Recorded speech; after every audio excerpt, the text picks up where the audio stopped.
Bonjour à toutes et à tous et merci de votre fidélité. Nous voilà sur la route qui mène de Jéricho à Jérusalem, environ une vingtaine de kilomètres. La fête de la Pâque approche et on imagine les foules qui montent, comme Jésus, vers la ville des prophètes. Jésus vient pour la deuxième fois d'annoncer aux 12 apôtres sa passion et sa résurrection.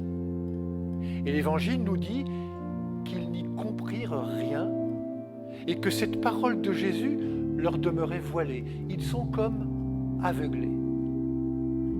Voilà justement qu'à l'entrée de la ville, un aveugle est assis au bord de la route.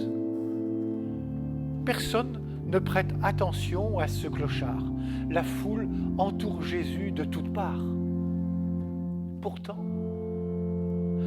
au cœur de cette effervescence, un cri se fait entendre. Des gens font taire cet homme, mais rien n'y fait. La personne aveugle récidive. « Fils de David, prends pitié de moi !» Un pauvre cri, le Seigneur entend, chante le psaume 33. Ou encore, « Dans ma détresse, j'ai crié vers le Seigneur, et lui m'a répondu. » Psaume 119.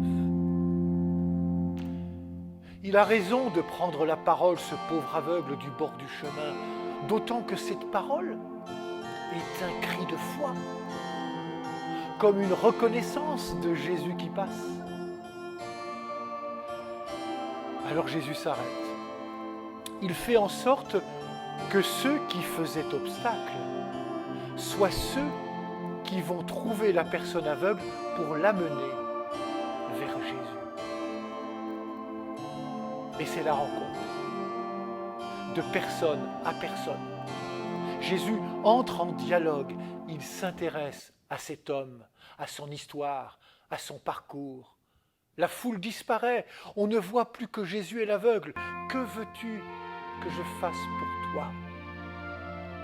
Et cet homme qui reconnaît qui est Jésus en disant qu'il est le fils de David, qu'il est le Seigneur, n'a peut-être pas les yeux du corps, mais c'est sûr, il a les yeux de la foi. Et ça, Jésus l'a vu. Retrouve la vue, ta foi t'a sauvé.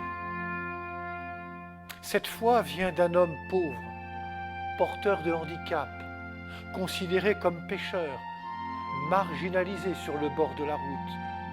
Oui, aux yeux du Seigneur, personne n'est trop pauvre pour n'avoir rien à donner. Et cette personne aveugle que Jésus guérit et sauve donne à Jésus sa foi, sa confiance.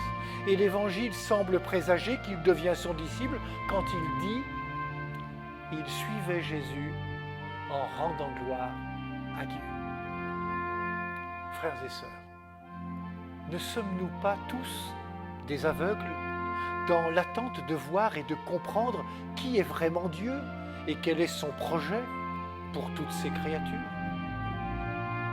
À chacun, à chacune de s'interroger.